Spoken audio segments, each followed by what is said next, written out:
السلام عليكم ورحمة الله وبركاته. بسم الله الرحمن الرحيم. الحمد لله رب العالمين، والصلاة والسلام على أشرف الأنبياء وإمام المرسلين سيدنا محمد وعلى آله وصحبه ومن تبعهم بإحسان إلى يوم الدين، وعنا معهم وفيهم برحمتك يا أرحم الراحمين. سبحانك لا علم لنا إلا ما علمتنا إنك أنت العليم الحكيم، ولا حول ولا قوة إلا بالله العلي العظيم.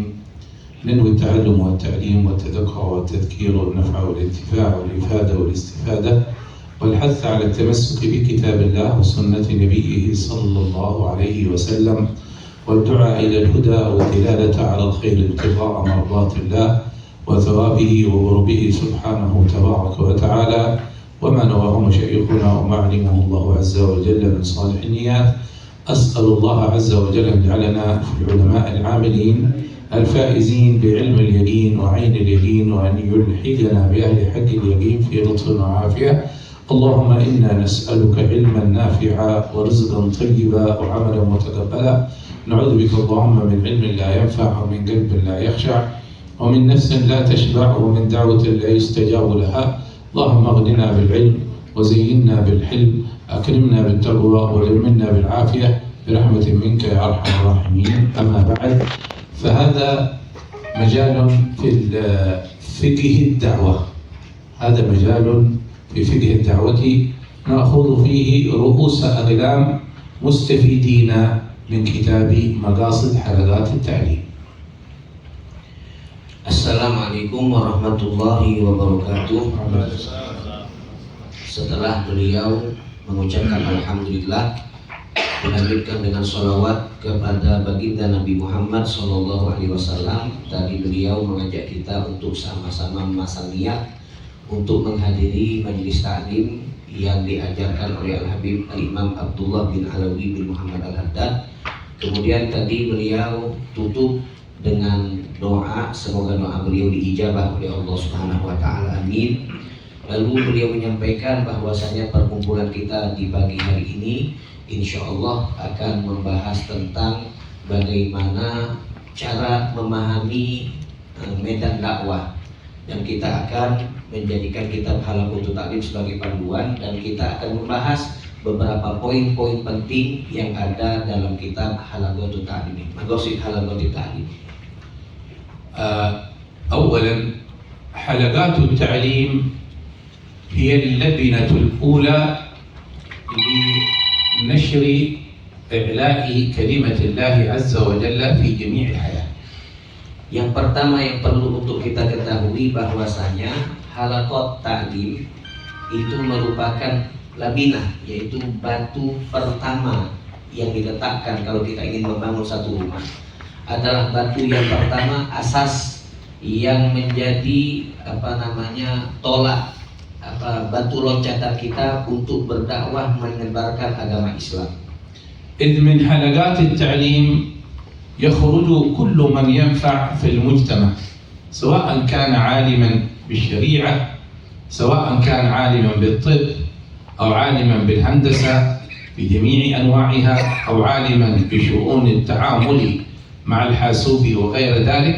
كل هؤلاء يخرجون من حلقات التعليم. Kenapa beliau mengatakan demikian? Karena di dalam atau dari majelis taklim itu akan keluar daripada segala sesuatu yang bermanfaat. Karena di dalam majelis taklim itu yang hadir bukan hanya orang-orang yang punya ilmu syariat saja, akan tetapi itu sifatnya lebih umum. Ada dokter yang hadir, ada juga insinyur yang paham di dalam bangunan dan lain sebagainya. Mereka semua hadir di dalam majelis taklim, berbeda dengan pondok pesantren. Jadi majelis Halaqatul Ta'lim ini sangat perlu di dalam menyebarkan sesuatu yang bermanfaat untuk umat.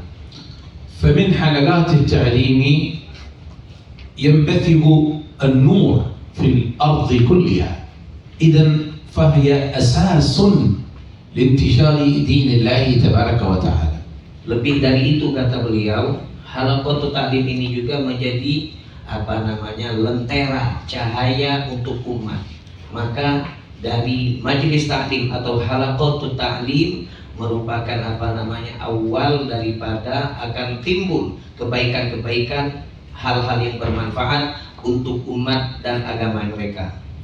وإقامة حلقات التعليم على وجهها أن تأخذ المقاصد والوسائل الطيبة حتى تكون الثمرة تامة وحسنة. Maka di saat kita ingin membuat atau mendirikan majelis taklim, halaqatut ta'lim, kita perlu memaksimalkan maksud-maksudnya, yaitu tujuan-tujuannya, visi misinya. Kemudian juga kita perlu memaksimalkan wasilah-wasilahnya, yaitu segala sesuatu yang menunjang untuk mencapai visi dan misi yang telah kita buat tadi. ونحن نقرأ في حديث ابن ماجه وحديث الدارمي خروجه صلى الله عليه وسلم إلى المسجد وفي المسجد حلقتان.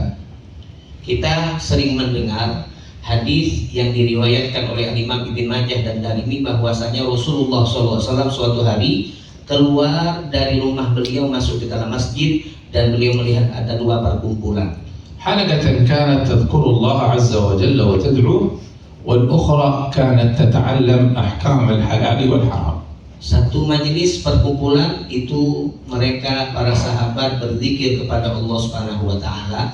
Kemudian yang lain, halaqah lainnya itu kumpulan sahabat sedang membahas tentang yang halal, yang haram.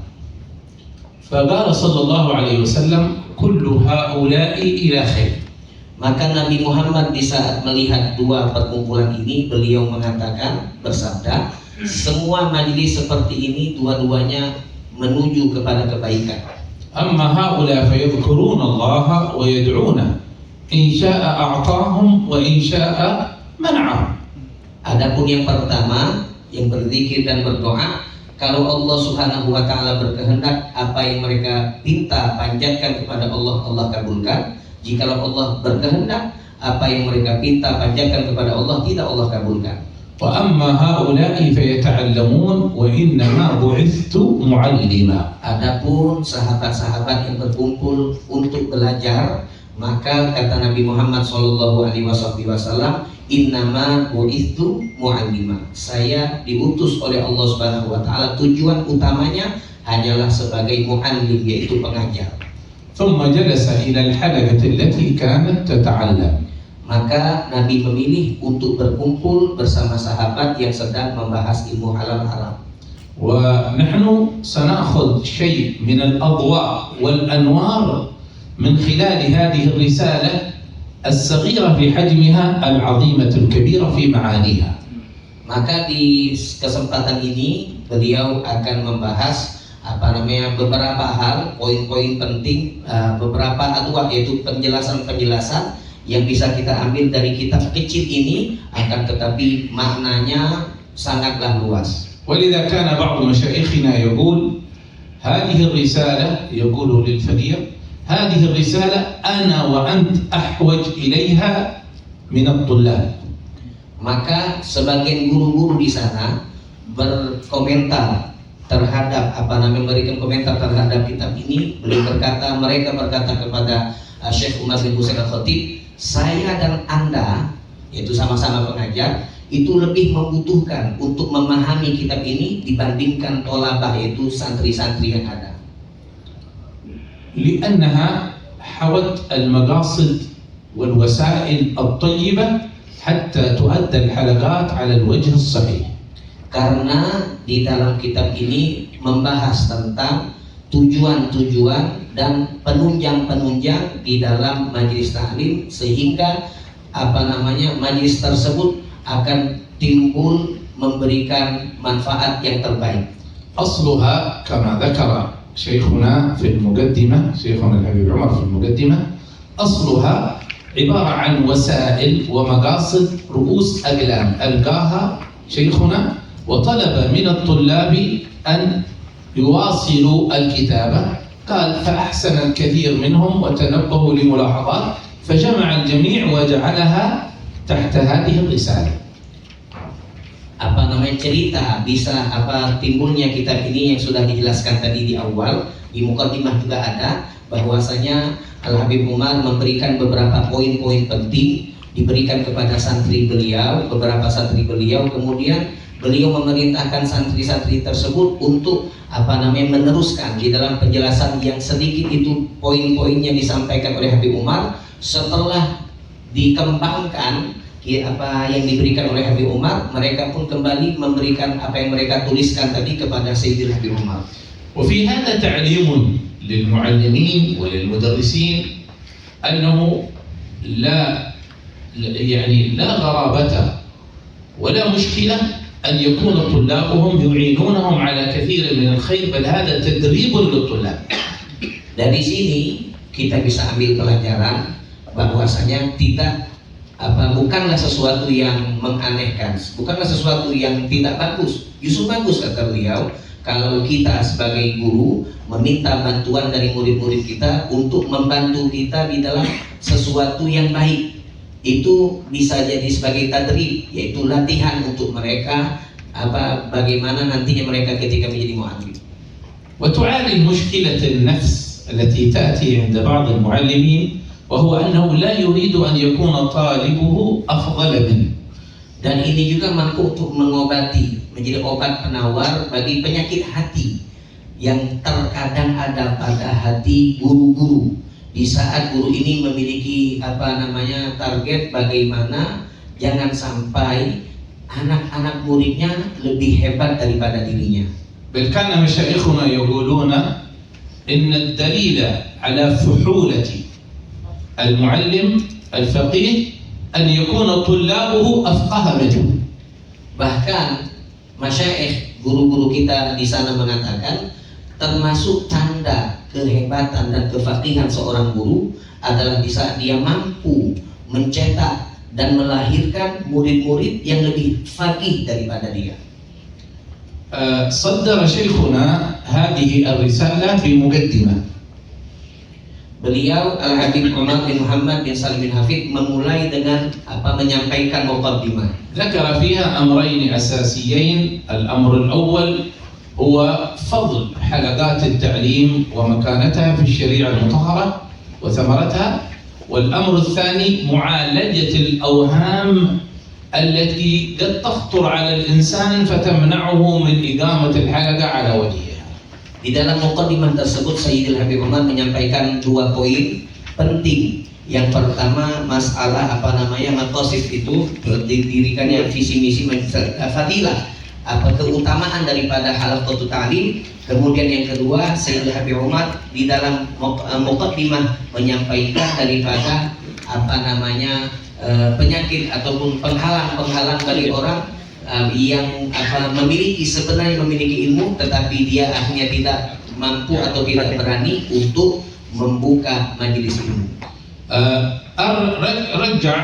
رد شيخنا مقاصد حلقات التعليم إلى 4. Al Habib Umar menyimpulkan maqasid ta'lim, visi misi majelis ta'lim itu di dalam 4 hal.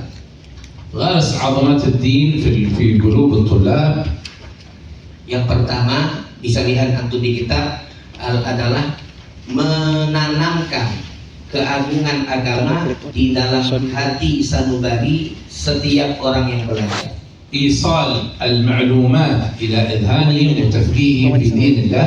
Yang kedua, tujuan daripada majelis ta'lim adalah memberikan penyampaian informasi maklumat ila adhanihim kepada mereka, watafqihim dan memahamkan mereka untuk di dalam perihal agama. صبغهم بالأخلاق الكريمة الإسلامية. Kemudian mencetak daripada murid-murid yang mengamalkan akhlak Islamiyah yang mulia. صبغهم بحمل هم الدعوة إلى الله عز وجل. Kemudian yang terakhir bagaimana yang belajar itu memiliki keinginan kuat untuk berdakwah kepada Allah Subhanahu wa taala.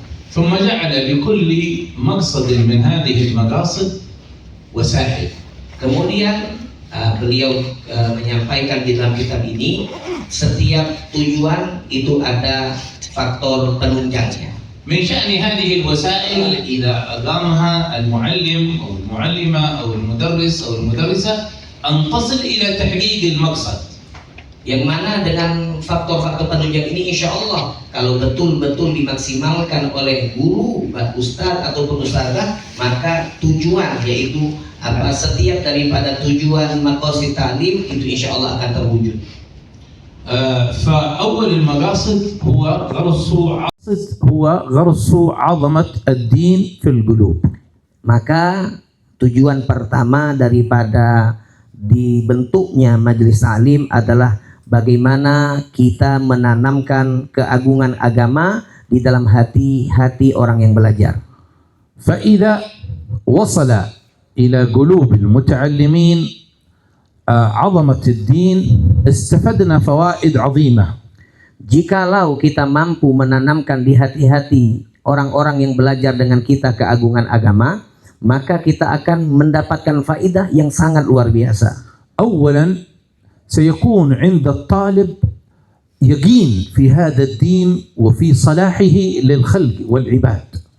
Maka yang pertama yang bisa kita ambil faedah ketika kita mampu menanamkan keagungan agama di hati mereka, dia murid tersebut akan bertambah keyakinannya kepada Allah Subhanahu wa taala. Kemudian dia akan mampu untuk yakin kemudian dia akan mampu untuk menjadi orang yang berperan dengan kesolihannya baik sesama manusia ataupun kepada Allah Subhanahu wa taala. بمعنى أنه سيرى ألا شيء في الوجود يصلحه إلا دين الحق عز وجل. Maksudnya adalah dia akan memiliki prinsip bahwasanya tidak akan ada sesuatu yang mampu memperbaiki kehidupannya baik kehidupan dunia ataupun akhirat kecuali di saat dia mengagungkan agama ini. هو شيخنا حفظه الله الفقير وقفت معه على مواقف غريبة جدا وعظيمة في حبه لدين الله وتمسكه له به. Beliau Syekh Umar banyak sekali melihat beberapa kejadian yang beliau lihat langsung dengan mata beliau dari sikap Al-Habib, guru beliau Sayyidil Habib Umar bin Muhammad bin Salim Hafid, bagaimana kecintaan Sayyidil Habib Umar kepada agama dan pengagungan beliau terhadap agama. من أعظم المواقف في أيام مرض كورونا. Yang paling beliau anggap istimewa sikap Sayyidil Habib Umar terhadap yang menunjukkan kecintaan dan pengagungan beliau terhadap agama adalah di saat masa corona, pandemi. ففي أيام كورونا جاءت أخبار من الجهات الرسمية أننا لا نخطب. Yang terjadi di masa pandemi ada informasi dari hukumah atau pemerintahan bahwasanya tidak boleh diadakan khutbah Jumat. والفقير خطيب في جامع الروضة في مسجد عيديد. Sedangkan beliau itu kita ketahui bahwasanya di sana ada Masjid Raudhah dan beliau setiap Jumat berkhutbah di sana. فجئت لشيخنا وقلت له إن الجهات الرسمية منعتنا غدا من إقامة الخطبة. Maka Syekh Umar datang ke Habib Umar untuk bertanya, ini bagaimana Habib, kita pemerintah melarang kita untuk berkhutbah sedangkan saya khutbah. فقال إننا شروط وجوب الجمعة فينا ما خرجت مننا. Maka beliau menjawab, Habib Umar, kita ini sempurna di dalam pribadi kita semua syarat-syarat wajib Jumat. ألسنا أحرار؟ قلت له نعم.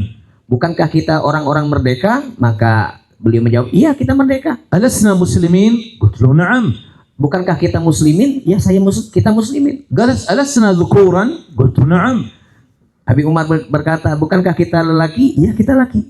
ألسنا مطيقين؟ قلت له نعم. Bukankah kita mampu? Beliau menjawab, iya. ألسنا مقيمين في البلد؟ قلت نعم. Bukankah kita mukim di dalam satu berdomisili? Iya kita berdomisil. قال فالشريعة توجب علينا الجمعة كيف يمنعوننا منها؟ Kalau begitu syariat mewajibkan kita untuk sholat Jumat, bagaimana pemerintah kok malah melarang kita untuk Jumatan? غدا سنخطب الجمعة. Maka besok kata Habib Umar kita akan khutbah Jumat. وأنا الذي سأخطب. Dan beliau mengatakan saya akan khutbah. وخطب خطبة عن وجوب المجيء إلى الجمعة. Dan dalam khutbah beliau Habib Umar menyampaikan tentang kewajiban datang kita untuk sholat Jumat. ثم قالوا له زيارة النبي هود في حضرموت في تريم عندنا هذه ممكن مشاكل كبيرة. قال نحن سنذهب هذه الزيارة سنتوسل بها إلى الله أن يرفع البلاء عن الأمة، ومنظمة الصحة العالمية تقول بأن الأمة سيحصل فيها بلاء، سننظر من سيسبق نحن أو منظمة الصحة العالمية. Maka yang kedua, bukan setelah masalah khutbah Jumat tadi, Jumatan akan ada musim ziarah Nabi Allah Hud. Maka ini tentunya akan ada larangan. Maka Habib Umar menyatakan kita akan tetap ziarah. Kita harus beriktihal, berdoa di sana, bermunajat kepada Allah agar Allah Subhanahu wa taala mengangkat bala. Maka kalau memang yayasan ataupun Kementerian Kesehatan atau yang lainnya itu mereka membuat langkah-langkah bagaimana mengangkat pandemi ini, kita akan lihat siapa yang duluan mampu untuk mengangkat bala, dari kita atau mereka. فغرس عظمة الدين في القلوب عندما تحصل أول سيحصل عند الإنسان يقين بهذا الدين وأنه لا يمكن أن يخرج عنه ولا يمكن أن يصلح العباد بغيره. Maka tidak akan ketika seseorang itu berkeyakinan bahwasanya hanya agama dan mengagungkan agama yang mampu untuk memperbaiki dirinya, memperbaiki keadaan dirinya, keadaan masyarakat secara umumnya. Di saat dia berkeyakinan seperti ini, maka inilah yang akan menimbulkan kebaikan-kebaikan pada dirinya dan masyarakat. النبي صلى الله عليه وسلم يقول أول صلاح هذه الأمة بالزهد واليقين. Naam, Nabi Muhammad sallallahu alaihi wasallam beliau menyatakan sebab generasi pertama itu menjadi orang-orang yang generasi emas, kebaikan mereka luar biasa karena dua faktor. Pertama, zuhudnya mereka terhadap dunia, dan yang kedua karena keyakinan mantap mereka kepada agama, kepada Allah dan Nabi. وعندما ينغرس في القلب عظمة هذا الدين سيرى الإنسان الدنيا أمامه لا شيء. Maka di dalam diri kita, keluarga kita, kehidupan bermasyarakat kita, dan kehidupan bernegara kita tidak mungkin ada yang lebih tinggi, lebih luhur dibandingkan agama Allah Subhanahu wa taala, dan tidak akan mampu sesuatu selain itu untuk melebihi daripada kalimat Allah Subhanahu wa taala. هذه مواقف رسول الله كانت وأصحابه في جميع الأحوال. Inilah pola atau prinsip yang dimiliki oleh baginda Nabi Muhammad dan sahabat-sahabat beliau di setiap detik ataupun setiap kehidupan mereka. غرس رسول الله صلى الله عليه وسلم عظمة الدين في قلوبهم فصاروا لا يمكن أن يخالفوا دين الله ولو أدى الأمر إلى قتلهم. Nabi Muhammad menanamkan keyakinan seperti ini kepada seluruh sahabat-sahabat beliau, maka mereka para sahabat tidak mungkin dari mereka mampu untuk melanggar daripada aturan-aturan Allah Subhanahu wa taala meskipun mereka itu berhadapan dengan kematian. سيصير الواحد بهذه العظمة لا يخاف إلا الله ولا يرجو إلا الله. Kalau seseorang memiliki prinsip seperti ini, mengagungkan agama nomor satu dan lain sebagainya, maka dia tidak akan memiliki khawatir takut kecuali hanya kepada Allah Subhanahu wa taala. وبهذا سيثمر له انغراس عظمة الدين في القلب الإخلاص لله عز وجل. Maka hal yang seperti ini akan menimbulkan ikhlas, sifat ikhlas hanya untuk Allah Subhanahu wa taala. فلن يعمل الأعمال إلا لوجه الله ولا يمضي إلا على شرع الله عز وجل. Maka orang yang seperti ini tidak akan beramal kecuali hanya untuk Allah dan tidak akan melangkah, melainkan juga tujuannya hanya untuk Allah Subhanahu wa taala. وبهذا يصلح العباد والبلاد. Dengan ini yang ikhlas atau sifat-sifat seperti ini, maka akan timbul kebaikan di masyarakat dan di tempat yang kita tinggal di situ. ذكر رسول الله صلى الله عليه وسلم في حديثه أننا في آخر الزمان سنتراجع. Nabi Muhammad SAW di dalam hadis beliau menyampaikan, nanti kita di akhir zaman akan mengalami kemunduran. وستديرنا عظمة الدنيا في الحياة وليست عظمة دين الله. Maka kita akan dimonopoli, dikepung oleh pengagungan terhadap dunia yang dengannya hilang dari hati-hati masyarakat muslimin pengagungan terhadap agama dan terhadap Allah. فذكرها علامة في آخر الزمان قال إذا تبايعتم بالعينة نوع من أنواع المحايلات لأجل الخروج من الربا من أجل التنمية والاكتساب. Nabi Muhammad beliau mengatakan sebagai bentuk alamat tanda akhir zaman bagaimana hilangnya pengagungan agama dan hati-hati manusia dikuasai dengan kecintaan terhadap dunia. Beliau Nabi Muhammad menyampaikan di saat kalian melakukan praktik jual beli al-inah. Al-inah ini satu cara untuk keluar dari riba, menghalalkan riba dengan cara yang menyimpang. وهذا عليه اليوم المصارف الإسلامية كلها والبنوك الإسلامية تشتغل بالحيل الربوية يعني بالحيل التي تخرجهم من الربا. Ini yang disebut oleh Nabi Muhammad, faktanya sekarang ini semuanya terjadi di mana-mana, bahkan di bank-bank itu diamalkan apa yang disebut oleh Nabi Muhammad. Mereka berupaya bagaimana riba ini bisa dilakukan dengan metode, dengan cara belok kanan dan belok kiri. إذا تبايعتم بالعينة واشتغلتم بالزرع وتبعتم أذناب البقر أي صار تحرككم التنمية والاقتصاد. Kemudian Nabi Muhammad melanjutkan yang nomor 2, tanda daripada kecintaan dunia sudah menguasai hati kita di saat kita disibukkan keseharian kita hanya memikirkan bagaimana urusan ekonomi, bagaimana urusan pengembangan ekonomi seperti ini. وهذا في شعوب المسلمين يعني عندما تسمع بثورات ومظاهرات لا توجد مظاهرات لأجل إعلاء كلمة الله، لأجل إقامة شرع الله، لأجل إقامة ما يحب الله، كلها ترجع حقيقة إلى شؤون دنياهم تنمية واقتصاد. Maka kita lihat saat ini bagaimana Masya Allah terjadinya demonstrasi itu. Tujuannya demo itu jarang-jarang, bahkan tidak ada demo itu yang bertujuan untuk mengkritik kebijakan pemerintah yang menyalahi agama. Jarang ada, bahkan mungkin tidak ada sama sekali. Tetapi kalau ada demo itu biasanya ya hanya untuk urusan ekonomi, urusan perut mereka saja.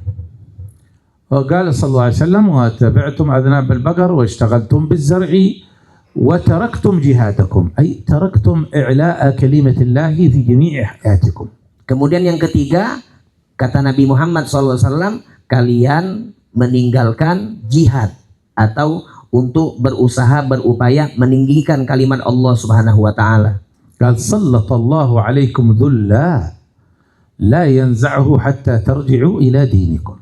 Maka di saat 3 ini kalian lakukan, kata Nabi Muhammad, sibuk dengan riba atau hilahnya, sibuk urusan ekonomi. Kemudian yang ketiga, kalian tinggalkan usaha upaya kerja jihad, maka kalian akan diliputi oleh kehinaan.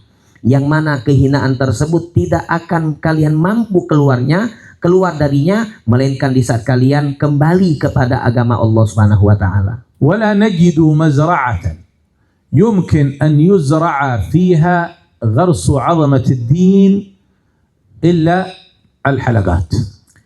Beliau memberikan statement, tidak akan kita mampu menemukan satu ladang yang kita tanam dari tanaman itu kita mampu untuk menanam menghasilkan pengagungan terhadap agama, kecuali ladang tersebut bentuknya adalah bentuk halaqatu ta'lim.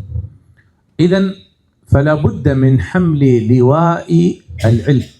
Oleh karena ini maka kita berkewajiban untuk mengibarkan dan membawa panji ilmu. ثم ذكر شيخنا بعد ذكر هذا المقصد وما ذكرنا من فوائده ما هي الوسائل التي نصل إليها عبر هذا المقصد. Kemudian Syekh Umar mengatakan, Al-Habib Umar kemudian menjelaskan bagaimana cara kita untuk mewujudkan pengagungan terhadap agama yang merupakan visi misi dari Majlis Ta'lim. فقال أولها حال المعلم والمعلمة والمدرس والمدرسة في السكينة والوقار في أفعاله وفي أقواله. Yang pertama, bagaimana murid itu mampu untuk mengagungkan agama adalah di saat mereka melihat kita pengajar itu memiliki sakinah wal waqor, sakinah ketenangan, waqor kewibawaan di dalam apa yang kita lakukan, bagaimana kita berbuat, bagaimana kita berucap. Mereka akan lihat tampak dari diri kita sakinah dan waqor. سمعت عن بعض الإخوان يقول أن شيخنا الحبيب عمر يقول أساس دعوتي قامت على الوسائل الأولى الموجودة في المقصد الأول. Beliau mengatakan, saya mendengar dari beberapa sahabat-sahabat yang merupakan santri Sayyidil Habib Umar bahwasanya Habib Umar pernah berkata bahwa landasan bagaimana kita mampu untuk mewujudkan pengagungan terhadap agama itu terhadap di wasilah yang pertama ini, yaitu sakinah wal waqar. ووجود السكينة والوقار عند المدرس والمدرسة في ألفاظه في أفعاله في أحواله هذا أساس في غرس عظمة الدين في القلب.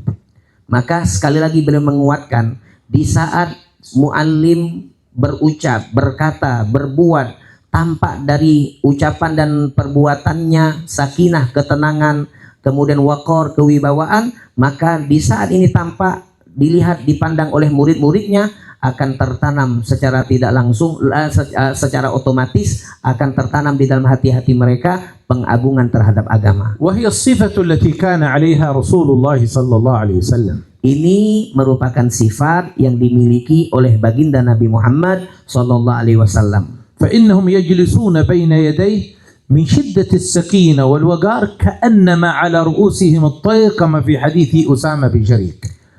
Bahwasanya sahabat-sahabat Rasulullah di saat duduk di hadapan baginda Nabi Muhammad sallallahu alaihi wasallam, mereka itu saking dahsyatnya wibawa daripada majelis yang dihadiri oleh Rasulullah sallallahu alaihi wasallam, marwahnya Nabi Muhammad SAW itu luar biasa, sampai di saat sahabat duduk di hadapan Nabi, mereka itu tidak berani untuk bergerak, seakan-akan di atas kepala mereka ada seekor burung.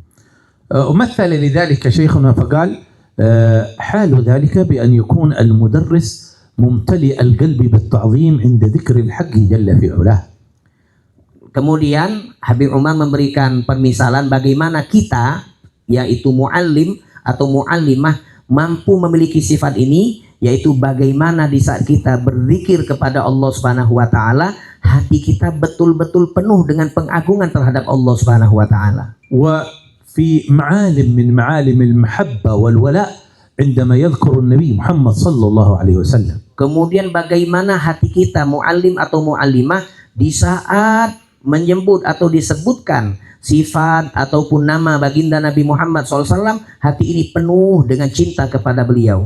وعندما يذكر أعلام الدين من آل بيت النبي صلى الله عليه وسلم والصحابة والعلماء يذكرهم بالترحم والإجلال والتوقير.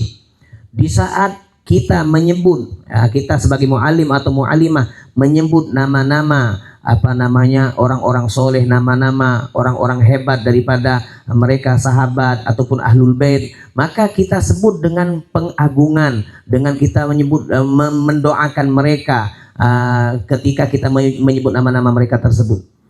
فهذا سيغرس في القلوب عظمة هذا الدين. Maka di saat guru seperti ini, murid akan tertanam di dalam hati mereka pengagungan terhadap agama. ذكر هذا الأدب الإمام النووي في مقدمته لشرحه لمسلم. Al-Imam Nawawi menyebutkan adab ini, yaitu sakinah wal waqar, di dalam kitab beliau Syarah Hadits Muslim. وقال أن من فاته هذا الأدب فقد فاته خير عظيم في الدين. Beliau Imam Nawawi mengatakan, siapa yang tidak memiliki sifat atau adab ini, maka sungguh telah hilang dari dirinya semua kebaikan-kebaikan agama. فهذا الأمر الأول الحال الذي يجب أن يكون عليه المدرس والمدرسة. Ini adalah sifat yang pertama yang harus dimiliki oleh seorang guru. الثاني أن نغرس في قلوبهم وفي عقولهم أن دين الله أعظم ما أوتوا. Yang kedua, yang perlu kita tanamkan kepada mereka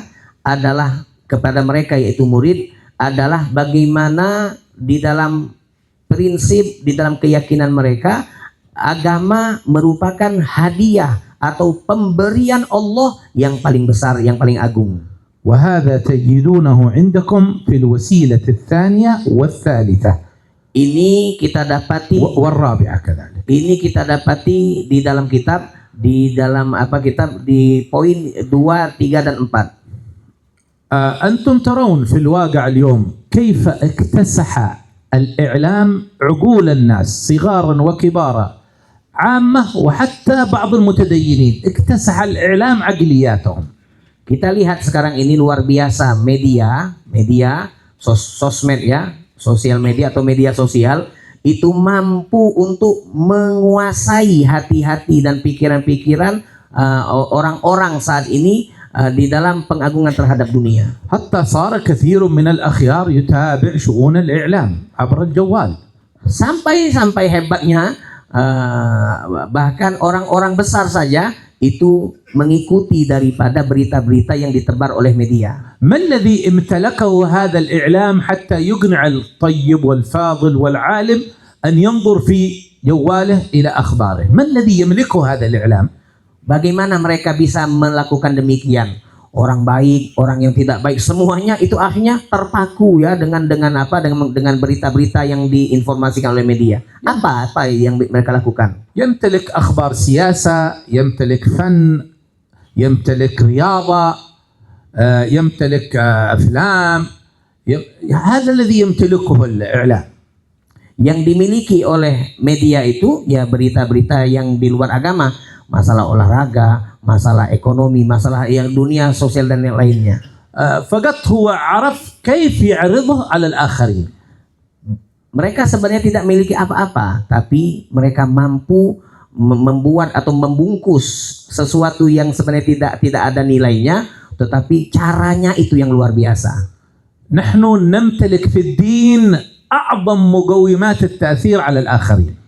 Kita itu sebenarnya memiliki di dalam agama kita sesuatu yang lebih hebat dari apa yang mereka miliki. نمتلك القرآن الكريم أخباره وقصصه. Kita punya Al-Quran, di dalamnya terdapat kabar-kabar dan cerita-cerita yang luar biasa. نمتلك أخبار الدار الآخرة وهذه غيبيات لا يمكن أن يتعلمها غير المسلمين. Kita punya di dalam agama kita ada cerita-cerita tentang akhirat yang merupakan perkara gaib yang tidak akan mampu untuk dibuat-buat oleh siapapun.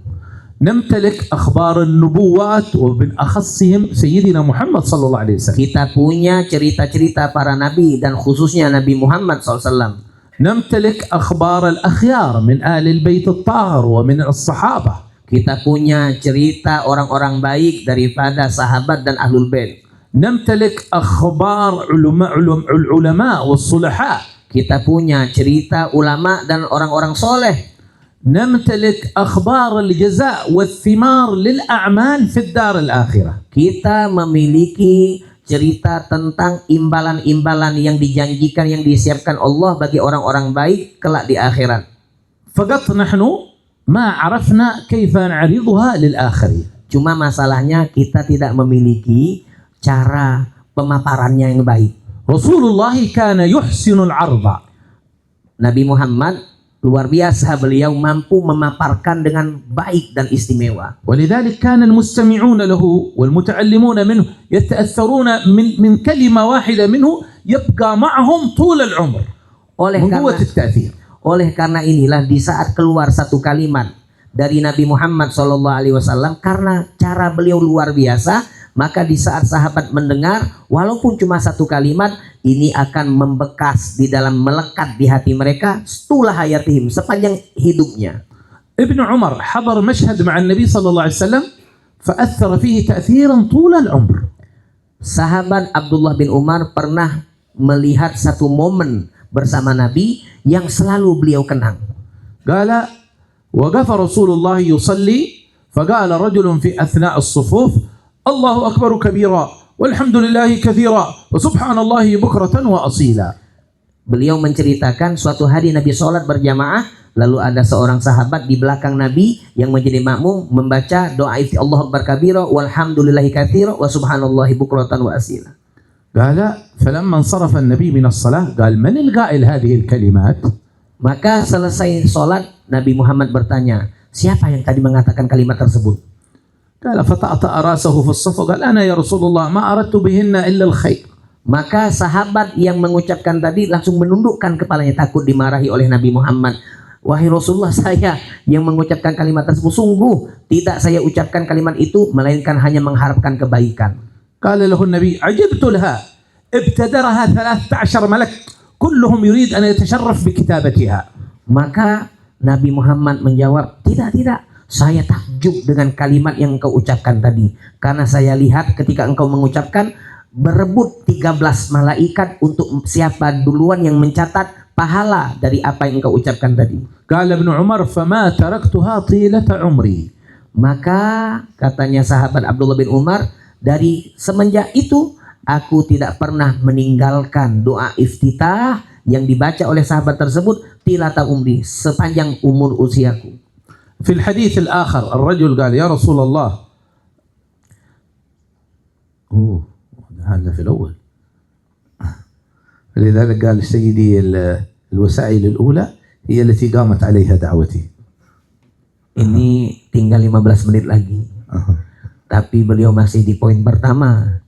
Kenapa beliau mendalami yang pertama? Karena kata Habib Umar, memang ini yang pertama yang paling utama. كما ذكرنا نحن نمتلك في الحقيقة مقومات كبيرة كفيلة بأن تؤثر على البشرية كاملة لكننا ما عرفنا نستخدمها.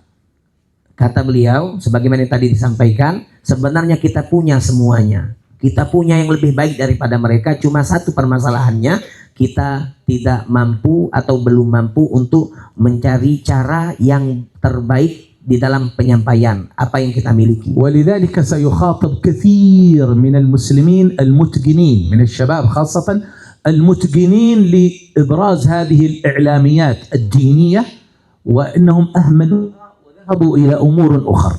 سيخاطبون يوم القيامة عن هذه الموهبة التي أعطاهم الله عز وجل إياها.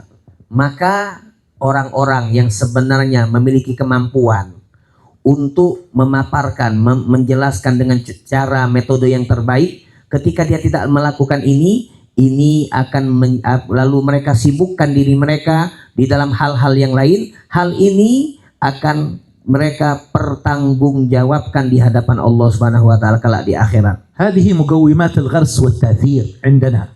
Ini adalah nilai-nilai yang perlu dilakukan di dalam penyampaian dan ta'thir, memberikan pengaruh. هناك شيء آخر في الرسالة في الوسائل التي بعدها وهو تهيئة ظاهر الحلقة لأجل تلقي هذا الغرس. هذا أمر مهم.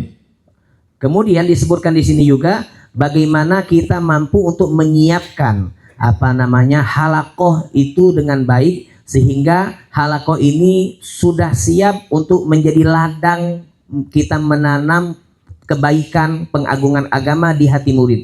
تجدونها عندكم من الوسيلة الخامسة إلى الوسيلة العاشرة. itu terdapat di kitab dari mulai nomor 5 sampai 10 kata beliau. وهذا أمر مهم أن يكون الطالب عنده تهيؤ لتلقي هذا الغرس.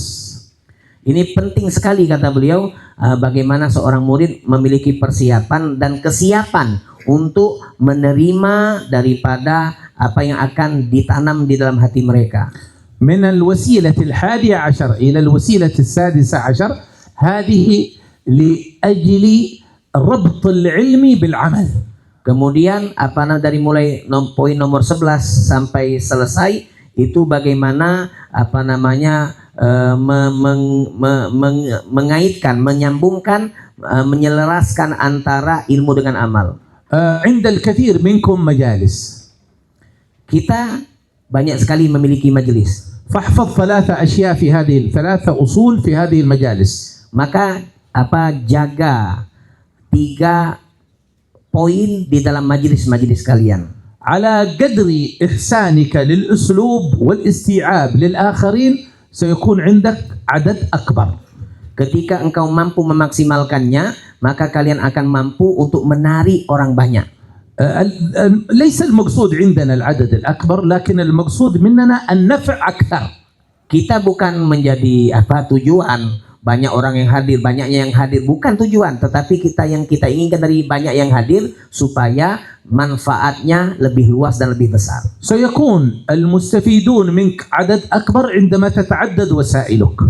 Ketika bagaimana mampu kita mewujudkan banyak orang yang hadir, kemudian manfaatnya lebih luas, lebih besar, itu di saat kita memiliki wasilah-wasilah, faktor-faktor penunjang yang juga banyak.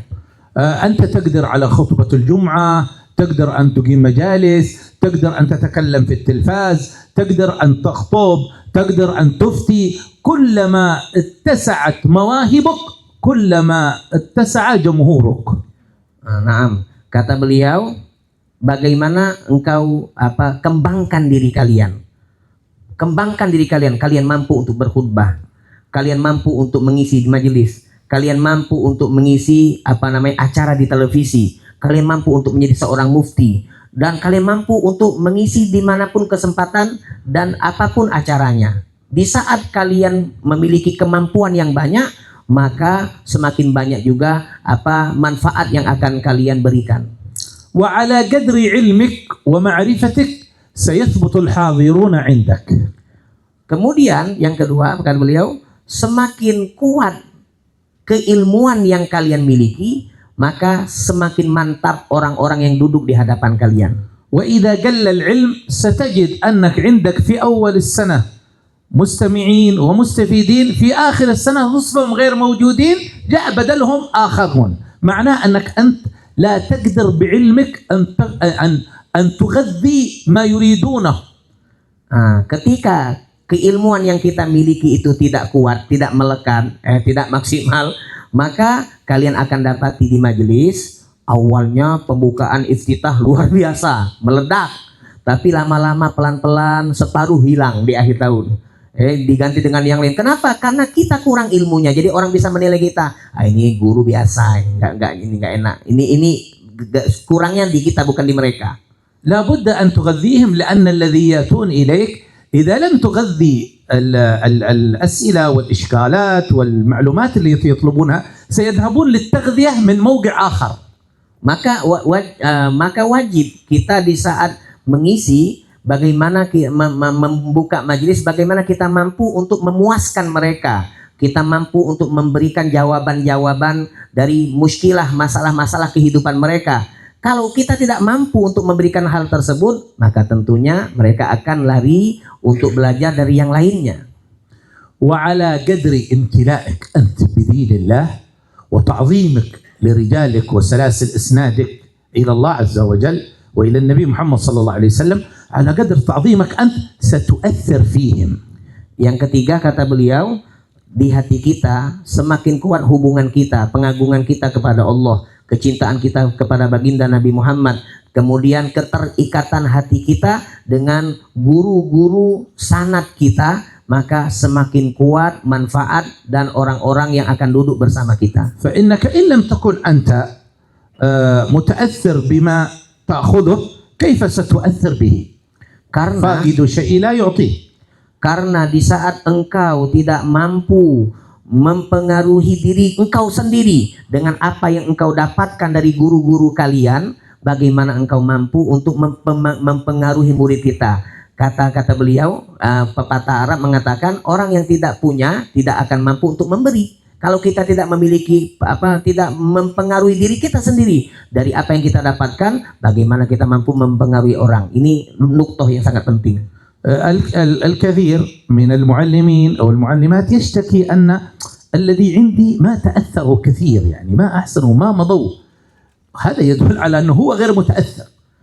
Banyak pengajar-pengajar yang mengeluh, ini aku kalau ceramah, kalau mengajar kok seakan-akan tidak memiliki pengaruh. Ini ada apa? المقصد الثاني إيصال المعلومات إلى الأذهان وتفقيههم في دين الله عز وجل. قبل هذا الشيء ثلاثة الأول على قدر الأساليب تستوعب العدد الأكبر. Jadi yang pertama adalah bagaimana kita mampu untuk mengembangkan uslub, metode dan pengembangan diri kita juga. Itu yang pertama. على قدر المعلومات والمعرفة التي عندك سيثبت الناس بين يديك. Yang kedua, kita kembangkan ilmu. على قدر تأثرك أنت وامتلاءك بما تلقيه سترى آثار ذلك عليك. Yang terakhir yang terjelaskan bagaimana kita mampu untuk mempengaruhi diri kita dari apa yang kita dapatkan, baru kita mampu mempengaruhi orang lain untuk dengan apa yang kita dapatkan, berikan kepada mereka. طيب المقصد الثاني إيصال المعلومات إلى الأذهان وتفقيههم في دين الله. Yang kedua, daripada tujuan dari majelis taklim adalah menyampaikan maklumat kepada orang-orang yang hadir dan memahamkan mereka terhadap agama. ثمرة هذا المقصد أولا المعرفة والإدراك التام. Buah hasil daripada visi atau misi ini adalah bagaimana kita mampu untuk memberikan pemahaman secara sempurna.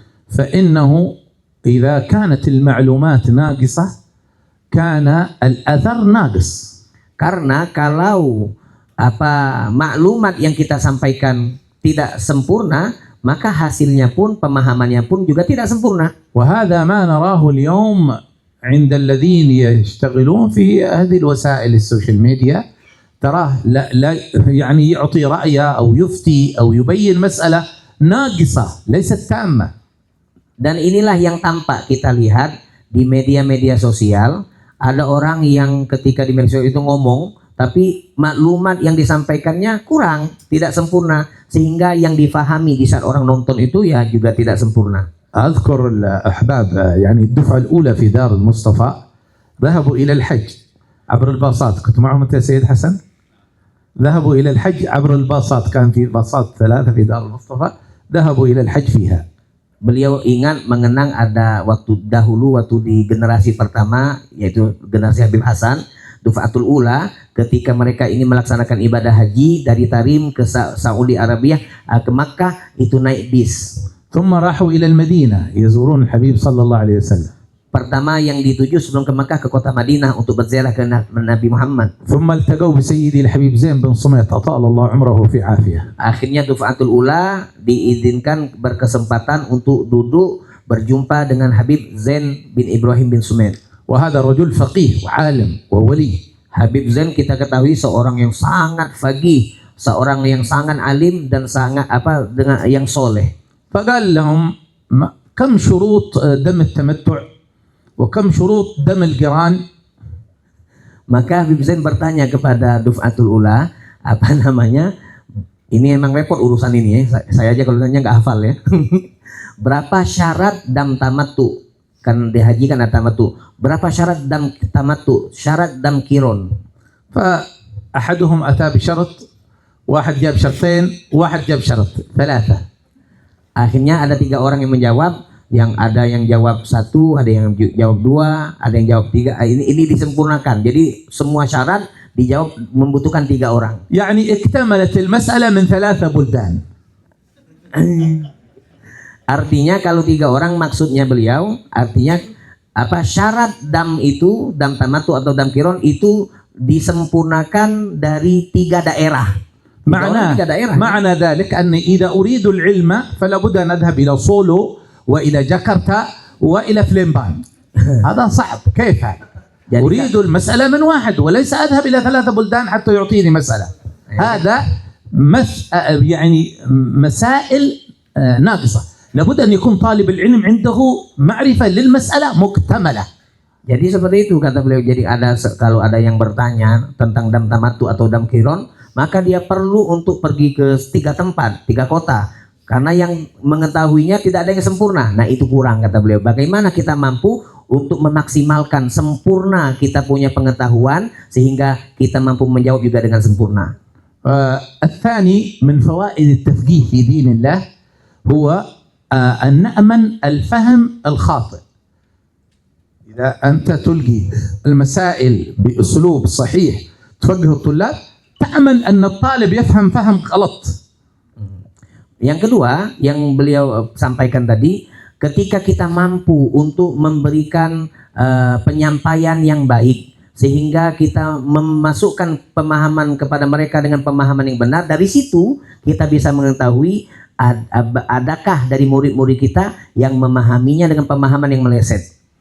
أنا أذكر طالب من طلبة دار مصطفى كان عندي في درس الزبد. Beliau mengenang dulu di saat mengajar Zubat ada satu murid di Dar Mustafa. جاءني شخص يقول أنت تقول بأن المعاملة الفلانية كذا وكذا صحيحة. قلت له لا هذه معاملة ربوية. Maka ada satu orang datang kepada beliau, wahai Syekh Umar, engkau mengatakan bahwasanya muamalah seperti ini sah. Wah, beliau ini kaget. Kata Syekh Umar, enggak, itu muamalah tidak sah, itu muamalah ribawiyah. قال لا بل طلابك ينقلون عنك أن هذه المعاملة صحيحة. قلت له أبدا لا يمكن أن أقول هذا. Oh tidak Syekh, ini saya dapatkan informasi dari murid-muridmu bahwasanya engkau mengatakan demikian. Maka beliau mengatakan, oh tidak abadan, tidak mungkin. Saya tetap mengatakan itu ribawiyah. قالوا فلان ابن فلان من طلابك يقول ذلك. قلت له لا هاتوا الطالب. جاء إلي الطالب. Akhirnya kata orang tadi, enggak, ini ada satu muridmu Fulan bin Fulan mengatakan demikian. Kata Syekh Umar, kalau begitu kita panggil dia. فقلت لهذا الطالب من أخبرك بأن؟ قال أنت شيخنا تقول هذا. قلت أنا ما أقول هذا.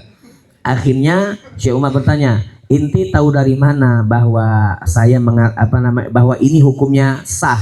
Maka si murid dengan santai mengatakan, antum yang ngomong itu Syekh. قال لي الMP3 يثبت عليك ذلك.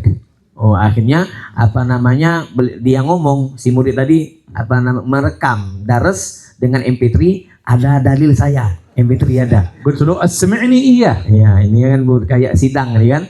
Akhirnya kata Syekh Umar, ayo buka rekaman itu. فسمعته.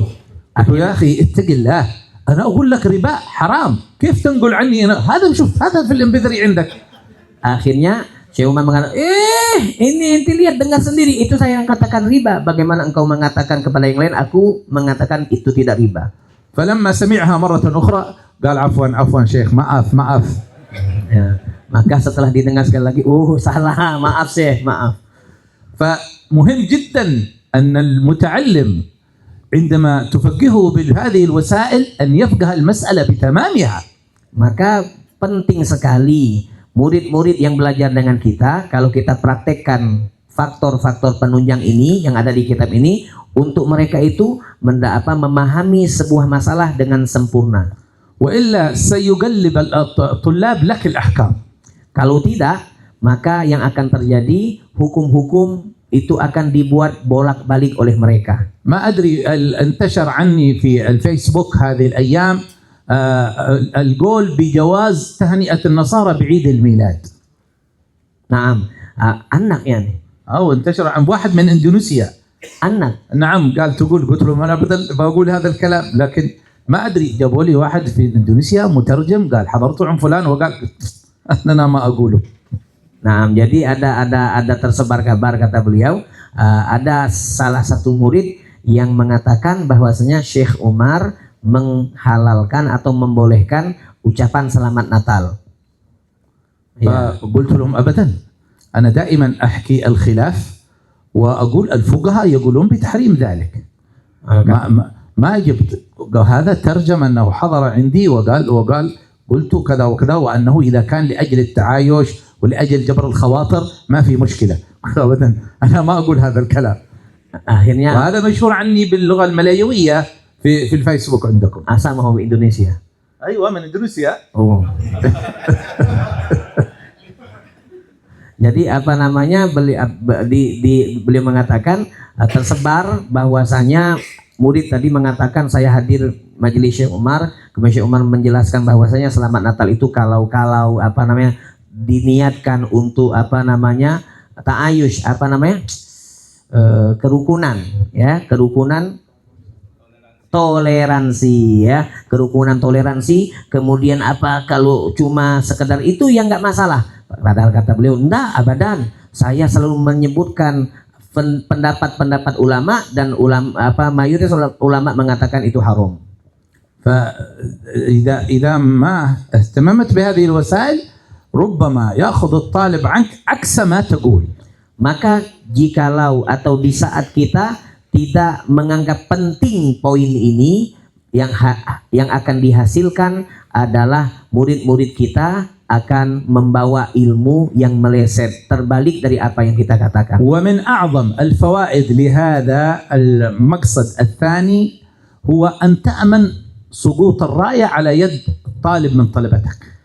Dan yang paling penting di saat kita mampu untuk memahamkan murid terhadap agama, pentingnya ini apa?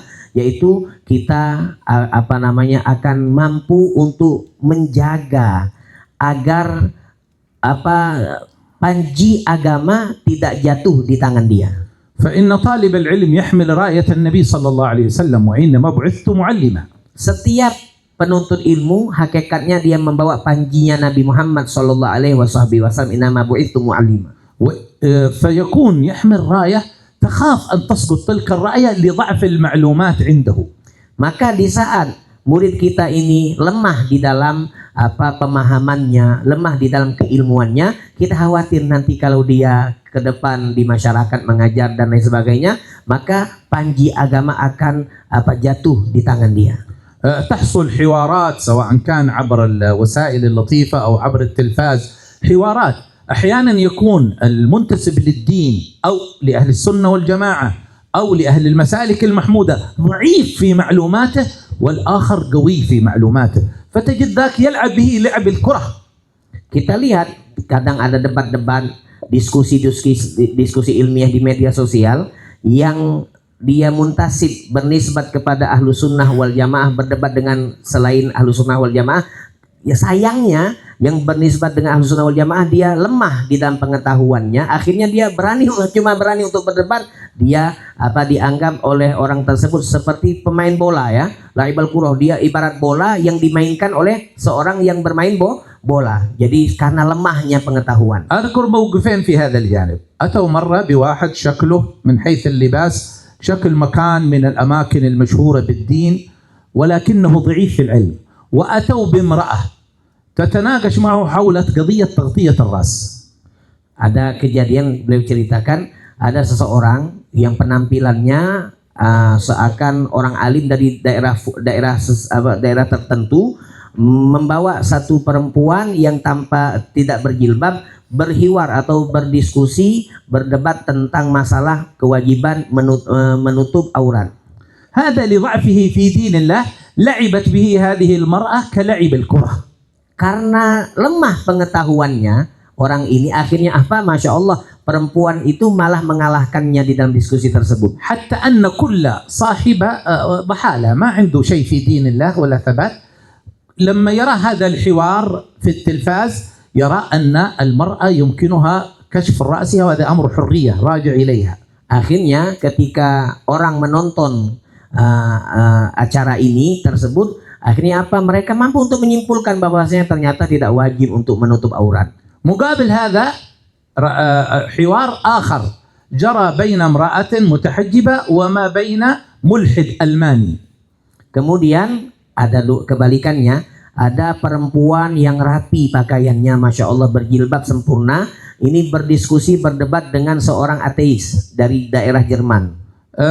فقال لها في آخر الحوار كلامك معقول وقوي جدا، لكن لو كنت بغير حجاب وبغير تغطية للرأس وثوب عادي عليك ربما كنت تفهميني أكثر. Di akhir acara si ateis ini mengatakan kepada perempuan tadi dengan bahasa logika ya. Dia mengatakan kalau engkau tanpa menutup kepalamu dengan jilbab, berpakaian seperti biasa, mungkin engkau mampu untuk memberikan pemahaman kepadaku lebih luas lagi. فقالت له لا، أريدك أن تفهم علمي ومعرفتي لا أن تفهم جسمي وجسدي. Maka si perempuan mengatakan tidak boleh. Saya tidak mau engkau memahami badanku, tetapi engkau harus memahami daripada ilmu dan agamaku. أسأل الله عز وجل أن يعيننا إن شاء الله وأن يجعلنا ممن يحسن حمل راية الحبيب صلى الله عليه وسلم. Semoga yang kita sampaikan tadi bermanfaat, jadi didoakan oleh beliau insyaallah. بقيت عندكم مقصدين إن شاء الله. كمال أمس يعني كذلك جوابين. لكن هذا خاصة الأول لو انتبهنا منه مع أجزاء من الثاني هذا بيكفينا في إقامة حلقات على وجهها. Meskipun kata beliau yang disampaikan di pagi hari ini baru dua maksud, tapi insya Allah kalau dua maksud ini, khususnya maksud yang pertama, kalau betul-betul kita renungi, insya Allah ini bisa cukup untuk menjadi modal kita untuk membuka atau membentuk sebuah majelis.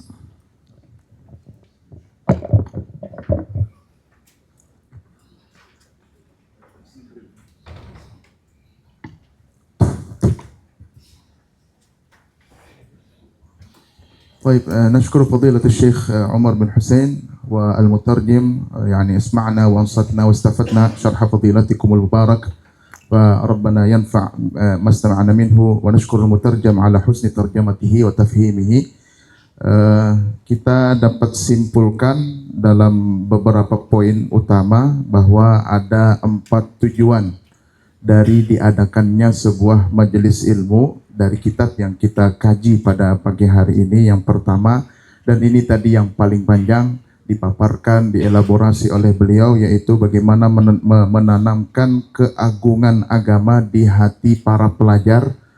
Dan apa yang bisa kita notice di sini adalah betapa Rasulullah Shallallahu Alaihi Wasallam menanamkan nilai tersebut, sehingga para sahabat sangat berani berkorban dengan nyawa demi memperjuangkan agama.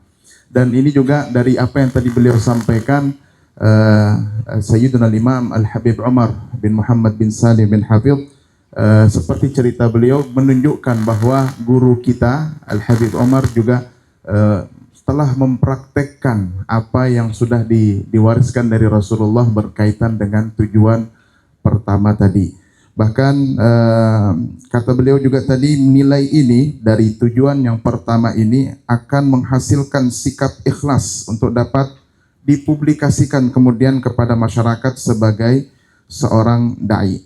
Dan juga seperti yang beliau sampaikan tadi, saya menarik sekali apa yang disampaikan oleh Sayyidina Imam Al-Habib Umar. Kesuksesan maksud pertama dari as-sakinah wal waqar yang dimiliki oleh da'i. Jadi dalam sebuah ta'lim, dalam sebuah halaqah, yang paling penting dimulai adalah bagaimana seorang da'i itu memiliki as-sakinah wal waqar, memiliki sifat yang tenang, wibawaan, dan tentunya setelah itu kemudian keilmuan, caranya, medianya, dan lain-lainnya.